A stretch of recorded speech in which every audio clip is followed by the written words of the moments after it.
안녕하세요. 9월 20일 금요일입니다. 기온이 좀 내려갔지요.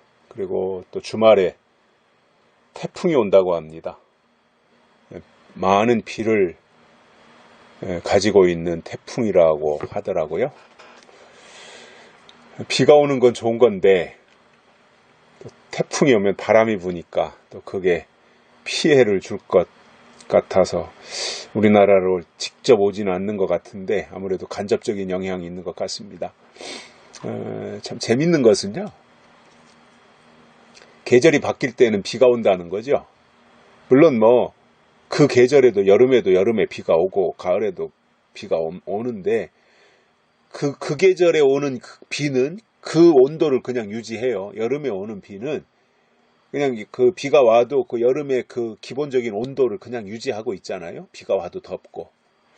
근데 환절기에 오는 비 있잖아요. 그거는 비가 한번 올수록 온도가 내려가요. 봄에 오는 비는 비가 올수록 온도가 올라가요. 똑같은 비인데 언제 오느냐에 따라서 온도가 내려가는 비가 되기도 하고, 어떤 비는 온도를 끌어올리는 그러한 비를 내리기도 하더라는 거예요. 영적으로도 저는 똑같다고 봅니다. 비는 성령을 상징하거든요. 성경에는 분명히 이른 비가 있고 늦은 비가 있다 그랬습니다. 이른 비는 봄에 내리는 비를 이른 비라 그러고, 우리나라의 어떤 형편으로 보면 가을에 내리는 비를 늦은 비라고 합니다. 봄에 내리는 비는 싹을 틔우고요. 가을에 내리는 비는 연글게 하는 겁니다. 봄에만 비가 필요한 게 아닙니다. 가을에도 비가 필요합니다. 벼가 연글려면 비가 와야 됩니다. 그리고 벼 뿌리에 수분이 있어야 벼가 제대로 연급니다. 그래서 신앙도 때를 따라 주시는 비가 있어야 됩니다. 그래서 이 수분이 공급되지 않으면 봄에는 싹을 내지 못하고 가을에는 연글지 못합니다. 쭉정이가 되고 마는 거죠. 그래서 성령의 역사가 똑같은 겁니다. 이른 비는 신앙의 싹을 틔우고 늦은 비는 신앙의 열매를 맺게 하는 겁니다. 지금은 시기적으로 늦은 비가 내릴 때입니다. 즉 연글어야 되는 때라는 겁니다. 열매 맺어야 되는 때라는 겁니다. 그래서 늦은 비로 주시는 성령의 역사를 우리가 말씀 안에서 경험해야 되는 것이고요. 그래야 그 신앙이 하나님 앞에 온전한 신앙이 될 수 있다라는 겁니다. 근데 이러한 것을 아무나 깨닫는 게 아니에요. 그래서 이러한 것에 필요한 것이 신앙의 리셋이 돼야 됩니다. 교회가 리셋이 돼야 돼요. 리셋이라고 하는 것은 고친다라고 하는 뜻도 있지만, 그 전원을 껐다 다시 켤 때 리셋하라 그러죠. 그리고 컴퓨터를 하다가 뭔가 컴퓨터가 뒤엉킬 때가 있거든요. 그러면 그때는 전원을 껐다 켜면 초기 상태로 되돌아가는 거예요. 저는 신앙이 리셋을 할 때가 되었다라고 봅니다. 지금 이 시대가 리셋해야 돼요. 너무나 이 시대의 신앙이 뒤죽박죽 되었고 뒤엉켜 버렸어요. 하나님의 뜻에서부터 벗어났어요. 그래서 신앙이 리셋돼야 된다. 다시 초기화시켜야 된다라는 거예요. 그래서 뭔가 고장난 부분들을 고치고 다시 맞춰야 될 부분들이 있다면 맞추고, 깎아야 될 부분이 있다면 깎고, 다듬어야 될 부분이 있다면 다듬어서 하나님이 원하시는 원래의 상태, 초기 상태로 돌아가야 된다. 우리가 흔히 초대교회로 돌아가자 그러잖아요. 사실상 너무 많이 이탈해서 초대교회로 돌아가기는 불가능하다고 저는 보고요. 그러나 지금 이 시점에서 리셋해서 신앙적인 부분, 하나님이 우리에게 원하시는 어떤 영적인 부분, 그것이 처음 사랑을 회복하는 것이 되었든, 처음 믿음을 회복하는 것이 되었든, 처음 열심을 회복하는 것이 되었든, 어떠한 내가 하나님을 만날 때의 어떤 초기 상태 있잖아요. 처음 상태. 그때로 돌아가야 된다는 거죠. 이게 리셋한다는 거예요. 그래서 리셋 처치, 교회를 초기화시키자. 리셋 처치. 그러한 운동이 일어나야 될 때가 되지 않았나 싶어요. 그래서 제가 만약에 이러한 이제 기회가 된다면 신앙을 리셋시키는, 교회를 리셋시키는 그런 리셋 운동을 하고 싶습니다. 필요하다고 봐요. 이 상태로는 안 되거든요. 타성에 젖어 있고 그냥 이렇게 습관에 그냥 관습적으로 이렇게 정체되어 있다고 하는 것은 하나님이 원하시는 신앙의 모습이 아니잖아요. 그래서 다시 빨리 원래의 상태로 리셋하고 거기서부터 다시 시작하는 게 더 훨씬 빠를 수 있어요. 그래서 우리가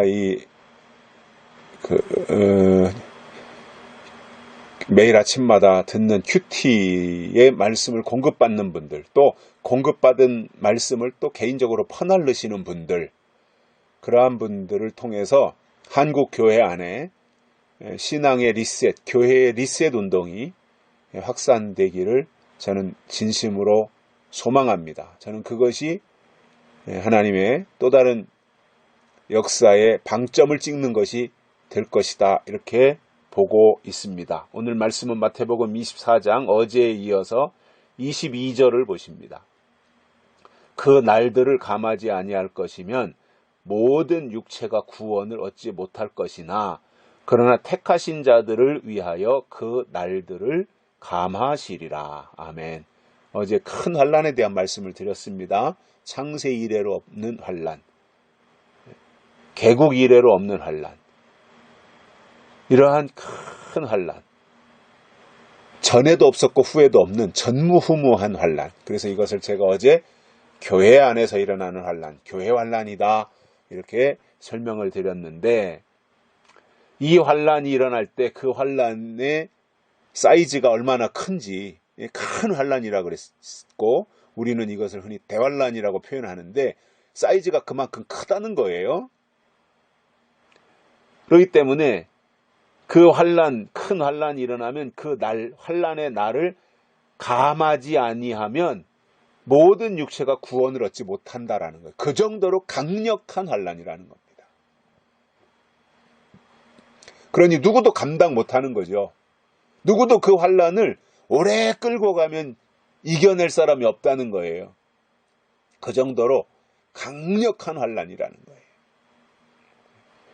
이렇게 또랑물이 쫄쫄쫄쫄 흘러가는 거는 어린 애들도 발 담그고 이겨낼 수 있어요. 또랑물이 쫄쫄쫄쫄쫄 흘러가는 거는. 그런데 댐에 뚝이 터져가지고 그야말로 본물처럼 물이 그냥 쏟아져 내릴 때는요, 아무리 수영을 잘하는 조오련 같은 선수도 감당 못합니다. 박태환이 같은 수영 선수도요, 감당 못하는 거예요. 저도 수영 좀 하거든요. 저 같은 사람도 감당 못해요. 그냥 고인 물 저수지나 바다나 수영장이나 이런 데 가서 수영하는 거지, 댐이 터져가지고 말이죠, 그 물이 쏟아져 쓸려 내려오는 거기에서 어떻게 수영을 하고 살아남을 수 있겠습니까? 환난도 똑같아요. 작은 환난, 그것은 어린 신앙도 감당합니다. 그러나 큰 환난이 오면요, 감당 못하는 거예요. 그렇기 때문에 우리의 신앙의 사이즈가 커야 돼요. 어린아이 신앙이 되면 안 되고 아주 장성한 신앙, 사이즈를 큰, 그야말로 하나님과 함께하는 그 규모의 신앙을 가져야 이 큰 환난을 이길 수 있거든요. 그 정도로 강력한 환난인 거예요. 그럼 겁날 건 없어요. 왜냐? 그것은 지키면 이기는 거니까요. 하나님이 주신 약속을 끝까지 지키면 환난을 이길 수 있어요. 그 환난은 무서운 게 아니에요. 무슨 잡아다가 어디다가 붙잡아 매놓고 고문을 한다든가, 그러한 식의 환난이 아니고 교회 안에서 일어나는 환난이기 때문에 영적인 환난인 것인데, 그 환난을 아무튼 그 환난은 하나님이 그 날짜를 감해 주시지 않으면 한 사람도 구원받을 수 없을 정도로 강력한 환란이 온다는 겁니다. 그래서 마지막 대환란은요, 큰 환란입니다. 그러나 감사하게도 하나님이 그 날들을 감해 주신다는 거예요. 그러니까 조금만 견디면 돼요. 감해 주시니까 하나님이. 근데 며칠을 기다리라고는 안 해요. 마가다락방도 마찬가지고 마지막 대환란도 마찬가지예요. 언제부터 언제까지 이건 안 알려주신다니까요. 그거 알려주시면 얼마나 좋아요. 그죠? 이스라엘 백성들이 출애굽해가지고 광야 길을 걸어갈 때, 이제부터 3일 동안은 밤낮 없이 걸어갈 테니까 보따리 잘 챙기고, 예? 어깨띠 든든히 하고, 여자들은 포대기 잘해서 애 업고, 이런 거 제대로 알려주셨으면 얼마나 좋아요. 근데 하나님은 출발하는 날이 언제인지 멈추는 날이 언제인지 이건 한 번도 광야 40년 동안 알려주신 적이 없어요. 그냥 구름기둥 불기둥이 가면 따라가야 돼요. 멈추면 서 있어야 돼요. 얼마나 하나님이 심술궂어요. 그죠? 일반적으로 우리가 본다면. 그런데 하나님은 심술이 아니라 얼마만큼 순종하는가 이것을 보시는 거고요. 결국 순종하는 것은 하나님이 원하시는 광야 이스라엘 백성들을 통해서 깨닫는 게 이겁니다. 결국 구름기둥 불기둥에 움직이는 것, 멈추는 것, 거기에 따라서 이유 없이 불평불만 없이 순종한다고 하는 것, 이걸 하나님이 보기를 원하시는데, 하나님의 인도하심에 이유 없이 순종한다는 것이 뭐냐면 그게 신앙이 성장한 것이고 성숙한 증거라는 겁니다. 불평한다는 것은 어린아이라는 거예요. 그래서 하나님은 우리를 이 시대에도 이끌고 가시는데, 신앙적으로 이끌고 가시고 말씀으로 우리를 이끌고 가시는데, 그 가운데서 하나님은 우리를 위해서 그 날짜를 감해 주신다라는 것. 이게 은혜입니다. 감해 주신대요. 며칠인지는 몰라요. 그러나 그 환란 가운데 들어가면 그게 하나님의 축복이고요. 예? 이 대환란 속에 들어가면 축복이에요. 그리고 그 속에 들어가서 믿음으로 견디다 보면 하나님이 그 날들을 감하신다는 거예요.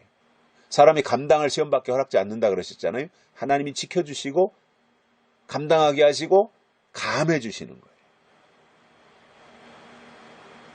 그래서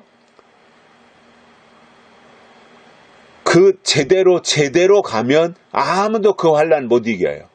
근데 하나님이 줄여주신다는 거예요. 그래서 그 날들을 택하신 자들에게는 감해 주신다 그랬으니 이게 하나님의 은혜이고 축복이라는 겁니다. 걱정하실 필요가 없다 그 말이에요. 이 환란은 큰 환란인 거 맞아요. 대환란인 거 맞아요. 걱정할 필요는 없다는 거예요. 왜냐? 하나님이 지켜주시고 하나님이 보호해 주시고. 아니 다니엘의 세 친구는 풀무불 속에 들어갔는데도 걱정이 없잖아요. 다니엘이 굶주린 사자굴 속에 들어갔는데 아무 문제 없잖아요. 이게 환란이잖아요. 하나님과 함께하면 문제가 되지 않는 거예요. 근데 자꾸 의심하고 불평하고 걱정하고 염려하고 근심하고 하니까 문제가 되는 거예요. 믿음은 하나님을 의뢰하는 겁니다. 전적으로 신뢰하는 겁니다. 또 하나 믿음은 내 주변과 내 환경을 보는 것이 아닙니다. 약속의 하나님을 바라보는 것입니다. 그러면 하나님이 우리의 신앙의 어떠한 모습에 맞춰서 그 날들을 감해 주신다라고 하는 이것이 얼마나 엄청난 위로이고 축복이냐는 거예요. 그러니까 자꾸 내 방법, 내 계산 그런 거 할 필요 없다라는 겁니다. 하나님을 의지하고 나가면 하나님이 그 환난 가운데서도 날들을 감해 주신다라는 거예요. 걱정하지 마십시오. 염려하지 마십시오. 저는 그 전에 이렇게 보면 젊었을 때는 제가 뭔가를 자꾸 하려고 그랬더라고요.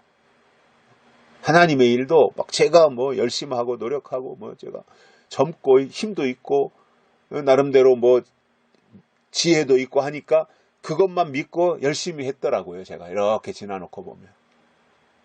주의 일을 한다고 했는데 내가 한 거예요. 예배당도 져야 된다 그러고 하여튼 그러한 모든 수단 방법들을 내가 하려고 그랬더라고요.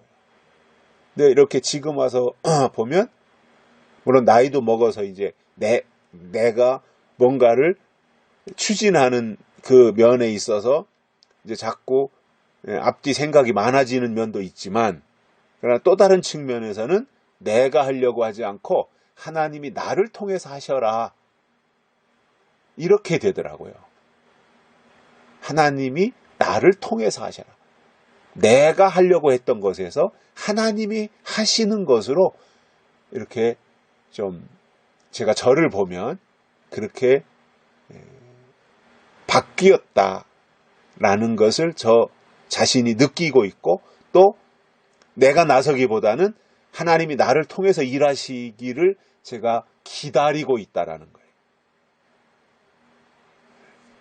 그러니까 어떻게 보면 답답할 수 있어요. 저 사람은 말이야 왜 그냥 앞장서지 않고 저러나. 근데 제 생각은 그렇지 않아요. 제가 젊었을 땐 그렇게 했어요. 근데 지금은 이게 이렇게 가면 안 된다. 이제는 하나님이 하셔야 된다. 하나님이 나를 통해서 하셔야 된다. 하나님이 모세를 통해서 일하셨듯이 그렇게 해야 된다 라는 생각을 가지고 기다리고 있습니다. 결과는 어떻게 될지 모르죠. 그죠? 기다리고 있어요. 근데 왜 기다려요? 약속을 믿으니까 기다리는 거예요. 약속을 기다리는 게 믿음이에요. 약속이 없이 기다리는 것은 공허한 겁니다. 믿음 아닙니다. 그건. 그래서 이러한 것들을 성경적으로 잘 정립하시고 정돈해서, 하나님 어차피 대환란은 오거든요. 이 땅에 대환란은 오는데 그 대환란을 하나님이 감해 주시도록 하나님이 택하신 자로서 신앙생활을 바로 해 나가자라는 겁니다. 오늘 여기까지 하겠습니다. 감사합니다.